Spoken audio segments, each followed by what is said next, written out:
तरंग तरंग तरंग तरंग युवा तरंग। संग चलो प्रभु जी मेरे, संग चलो प्रभु जी मेरे, संग चलो प्रभु जी मेरे, संग चलो प्रभु जी मेरे, संग चलो प्रभु जी मेरे, संग चलो प्रभु जी मेरे, संग चलो प्रभु जी मेरे, संग चलो प्रभु जी मेरे। निर्बल हूँ प्राणी प्रभु, निर्बल हूँ प्राणी प्रभु,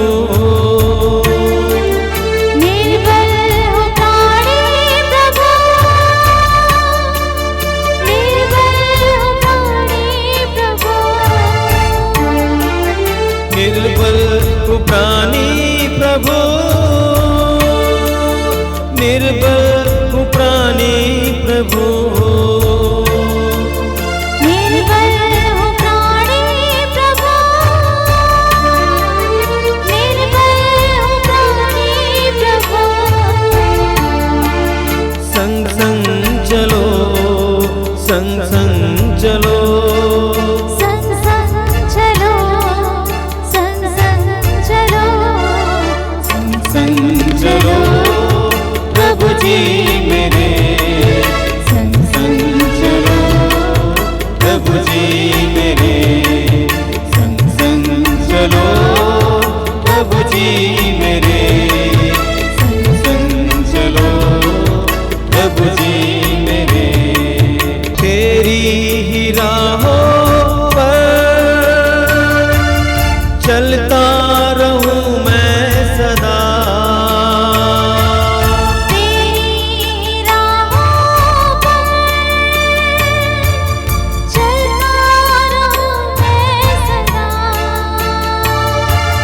तेरी राहों पर चलता रहूं मैं सदा,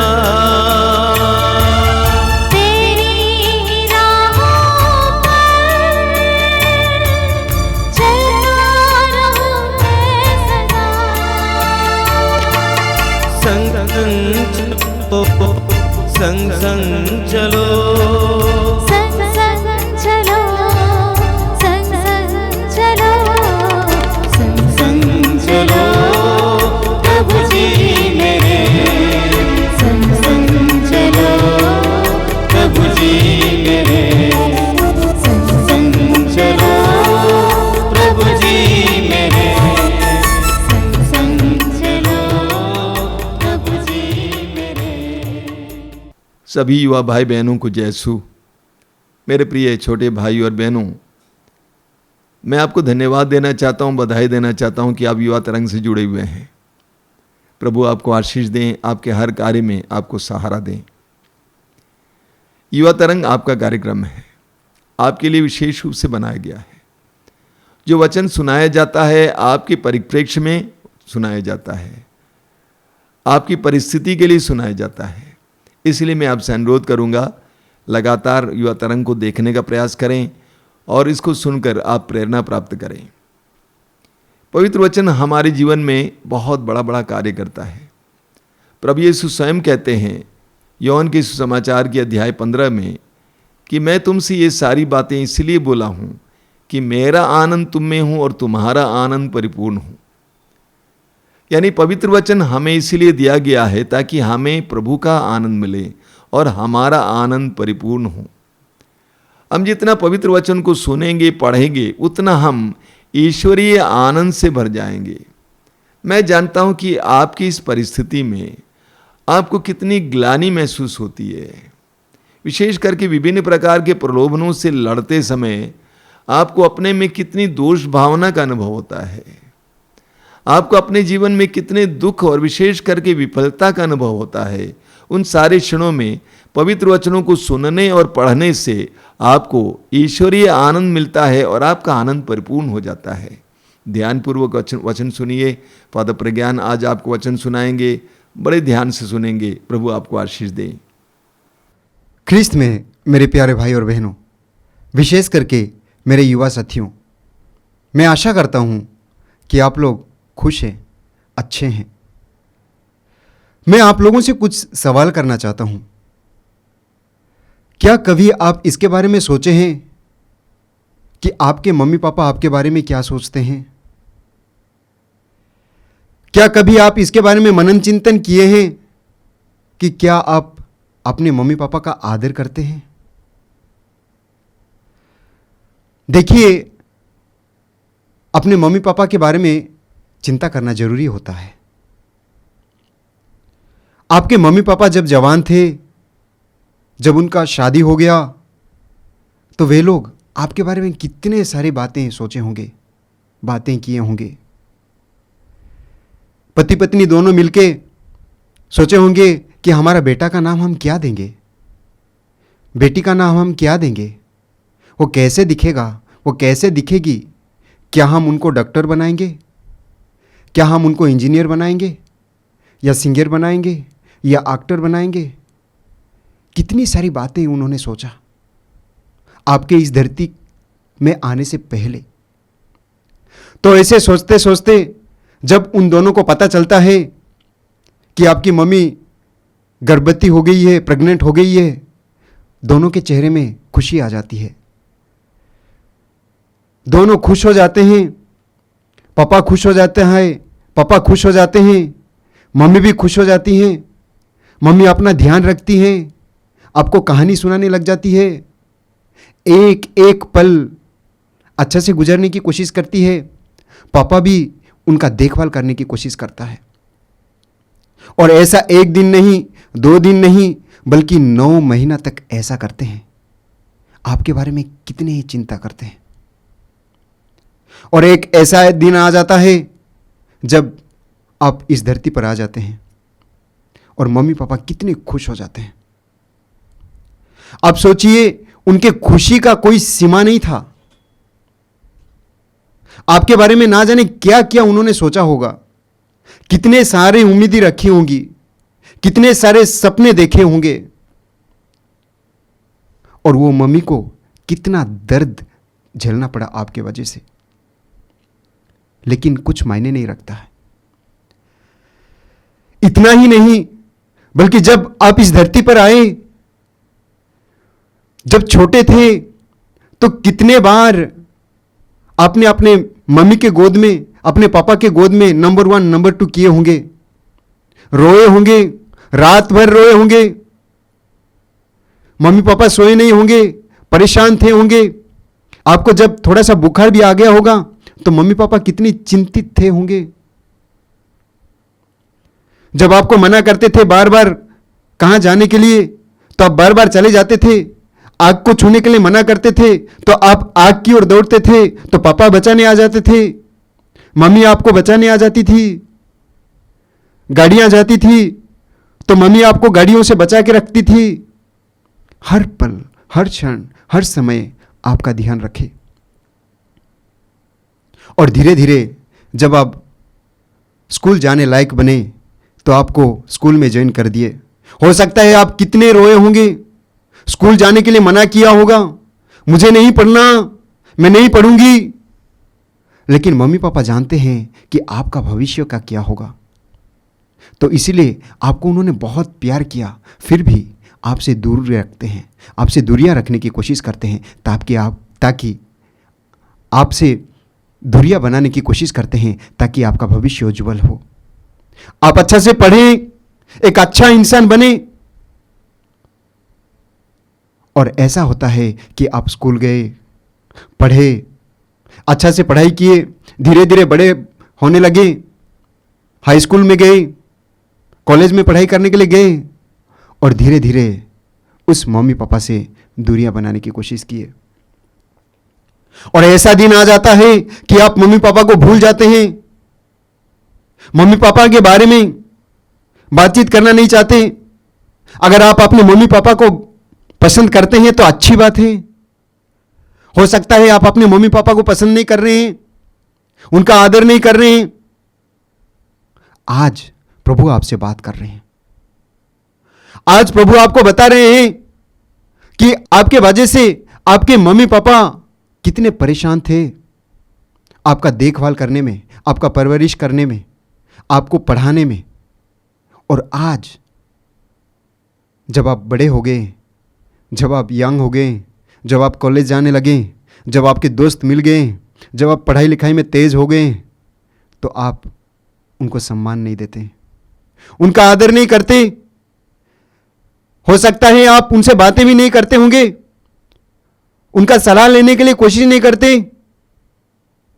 आज प्रभु आपसे कहते हैं, निर्गमन ग्रंथ अध्याय 20 पद संख्या 12 में प्रभु कहते हैं, अपने मम्मी पापा का आदर करो, अपने मम्मी पापा का आदर करो। क्या तुम्हें यह सब याद नहीं आता? बचपन में मम्मी पापा आपके कितने ध्यान रखे, आपको याद नहीं आता? अभी उल्टा होना शुरू हो गया। जब आप छोटे थे तो मम्मी पापा आपका देखभाल किए, अभी समय आ गया आपको अपने मम्मी पापा का देखभाल करने का। जब आप छोटे थे तो अपने मम्मी पापा का बात नहीं मान रहे थे, फिर भी उन्होंने आपका देखभाल किया, कितना दर्द सहे, कितने परेशानियां झेलनी पड़ी। लेकिन आज जब वो बुजुर्ग हो गए या आप जवान हो गए तो आपके लिए वे बोझ होने लगे। कुछ लोग मानते हैं कि उनके जो मम्मी पापा हैं उनके लिए बोझ है। क्या आपको भी ऐसा लगता है आपके मम्मी पापा आपके लिए बोझ है? मम्मी पापा बोझ नहीं हो सकते हैं। मम्मी पापा कभी भी बोझ नहीं हो सकते हैं। ये देख लीजिए कि आप जिस रास्ते पर चल रहे हैं गलत है। अगर आपके मम्मी पापा आपके लिए बोझ होने लगे तो आप जिस रास्ते पर चल रहे हैं वह गलत है। हो सकता है इसके वजह से आपको अपने मम्मी पापा बोझ लगने लगे, और यही कारण है कि आप अपने मम्मी पापा को दुख देते हैं। हम सुक्ति ग्रंथ में पढ़ते हैं अध्याय 17 पद संख्या 25 में, मूर्ख पुत्र से पिता को दुख होता है, वो अपनी माता को कष्ट पहुंचाता है। जो अपने मम्मी पापा को दुख देता है वास्तव में मूर्ख है। आप सोचते होंगे कि मैं तो पढ़ाई लिखाई किया हूं, मैं तो एजुकेटेड हूं। आप एजुकेटेड हैं, लेकिन मम्मी पापा का देखभाल नहीं करते हैं। आपके व्यवहार में, आपके बातचीत में, अपने मम्मी पापा के साथ जो रिश्ता है उसके अनुसार आप मूर्ख हैं। बाइबल यही बताती है। तो बुद्धिमान कौन होता है? हम पढ़ते हैं सुक्ति ग्रंथ अध्याय 15 पद संख्या 20 में प्रभु का वचन कहता है, बुद्धिमान पुत्र अपने पिता को आनंद देता, किंतु मूर्ख पुत्र अपनी माता का तिरस्कार करता है। अभी तक हो सकता है कि आप अपने मम्मी पापा का आदर नहीं किया होगा। जितने लोग आदर करते हैं, अगर आप आदर करते हैं तो अच्छी बात है, सम्मान करते हैं तो अच्छी बात है, उसको बरकरार कर रखिए। अगर सम्मान नहीं करते, आदर नहीं करते, तो यह आज का समय है। आज प्रभु आपसे कह रहा है कि अपने मम्मी पापा का आदर करो, अपने मम्मी पापा का देखभाल करो।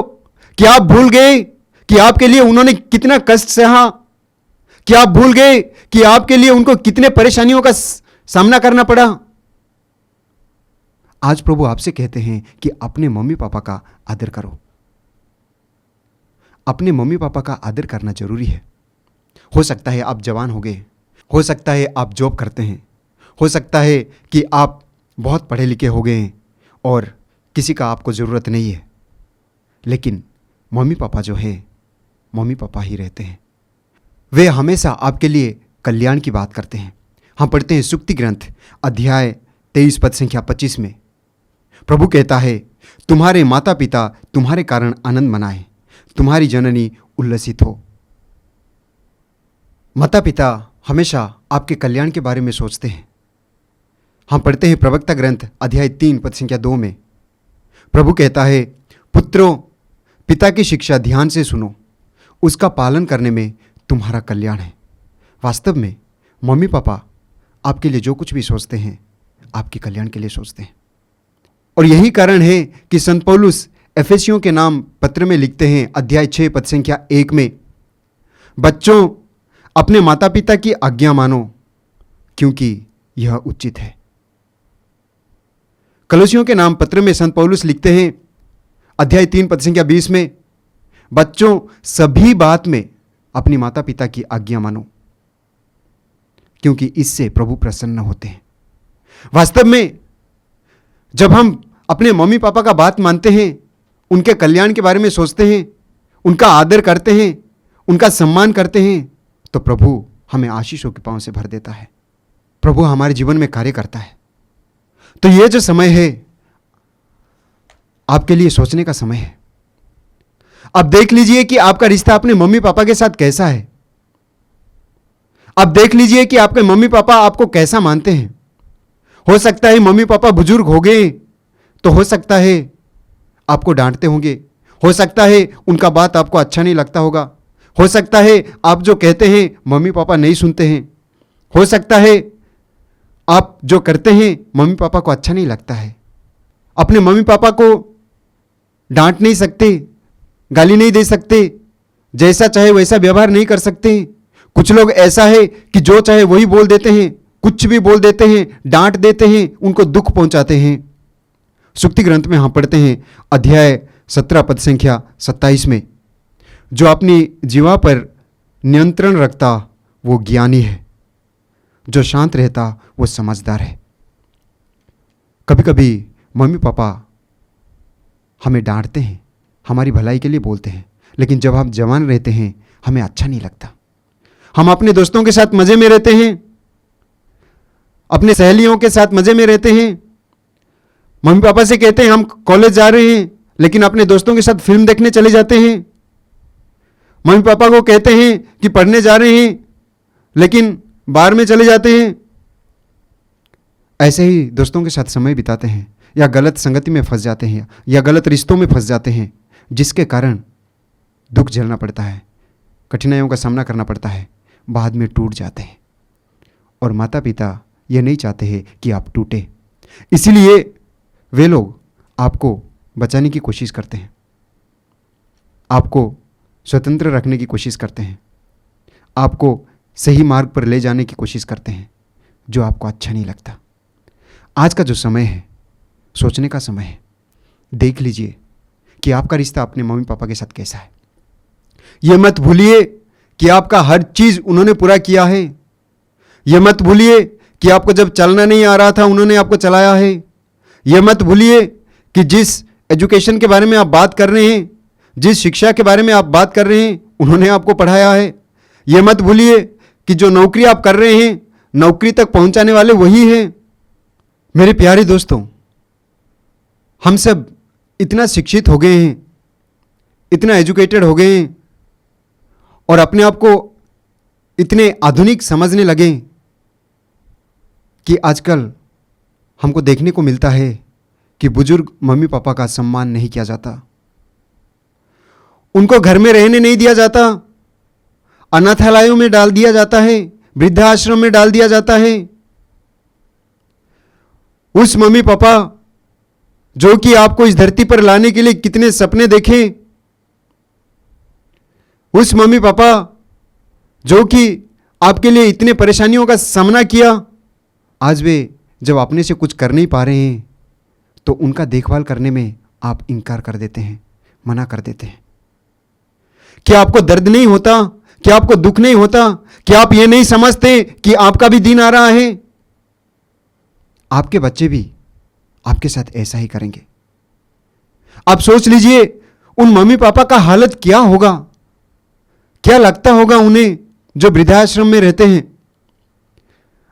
जिन बच्चों को उन्होंने पढ़ाया लिखाया, अच्छे नौकरी दिलाई, उनके लिए उपवास किया, प्रभु से दुआ किया, उनके लिए सब कुछ सहा, उनके लिए मकान बनाया, उनके लिए अच्छी बीवी ढूंढी, उनके लिए अच्छे पति का प्रबंध किया, उनके लिए सब कुछ किया, लेकिन आज उन्हें वृद्धाश्रम में रहना पड़ रहा है।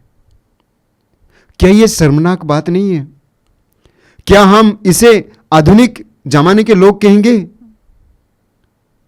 आधुनिक का मतलब क्या है?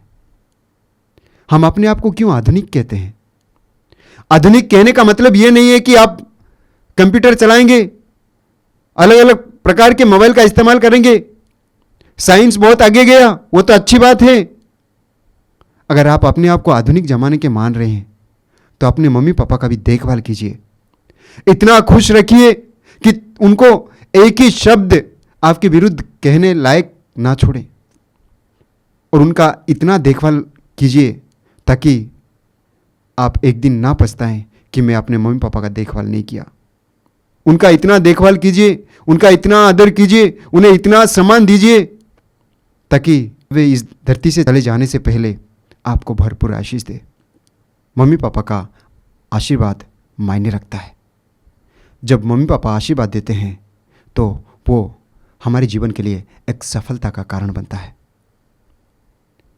आज हम अपने आप को आधुनिक जमाने के संतान सोचते हैं, आधुनिक लोग सोचते हैं। आइए हम अपने चिंताधाराओं को, सोच विचार को बदल डालें।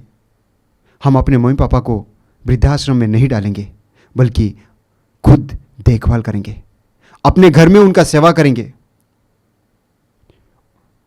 हम उनके लिए एक दीवार की तरह खड़े हो जाएंगे। आखिरी सांस तक उन्हें खुशी देंगे, उनका सम्मान करेंगे, उनका इज्जत करेंगे। मेरे प्यारे दोस्तों, अगर ऐसा है आपके जीवन में, आपके मम्मी पापा के साथ रिश्ता अच्छा नहीं है, तो आज अपने मम्मी पापा से माफ़ी मांगिए। मम्मी पापा से कहिए, पापा मुझसे गलती हो गया, मम्मी मुझसे भूल हो गया, मुझे माफ कर दो। मम्मी पापा कितना भी बड़ा कमजोरी क्यों ना हो, क्षमा करने के लिए हमेशा तैयार रहते हैं। आज से अपने मम्मी पापा को प्यार कीजिए, मम्मी पापा का आदर कीजिए।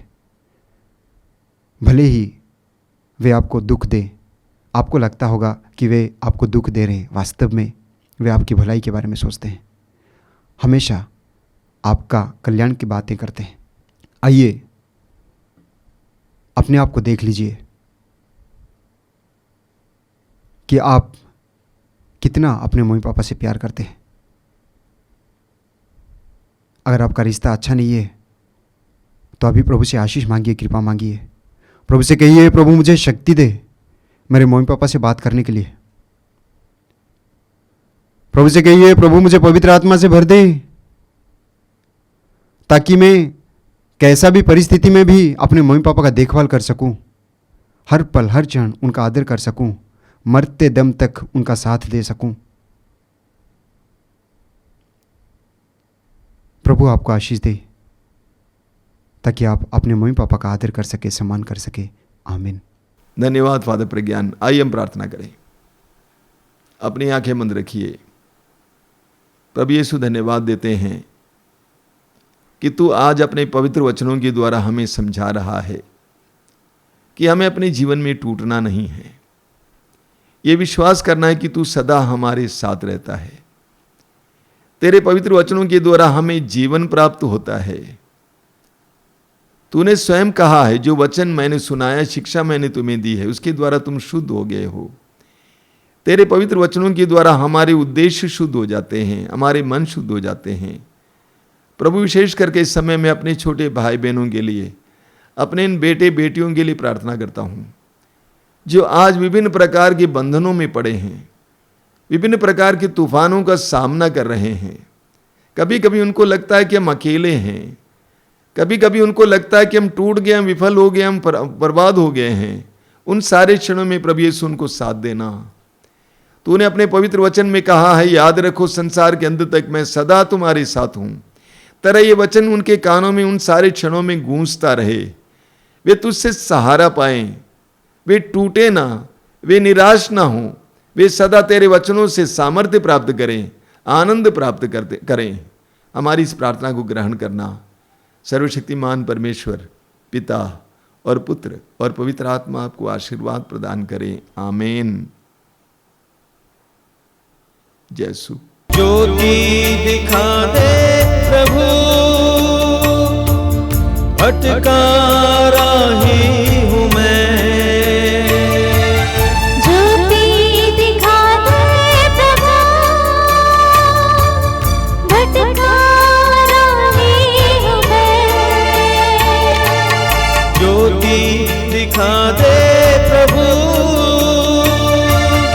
भटका राही हूँ मैं।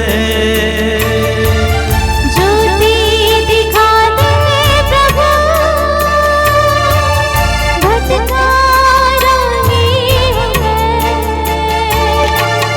संग संग चलो, संग संग चलो, संग संग चलो, संग संग चलो, संग संग चलो प्रभु जी मेरे। संग संग चलो प्रभु जी मेरे।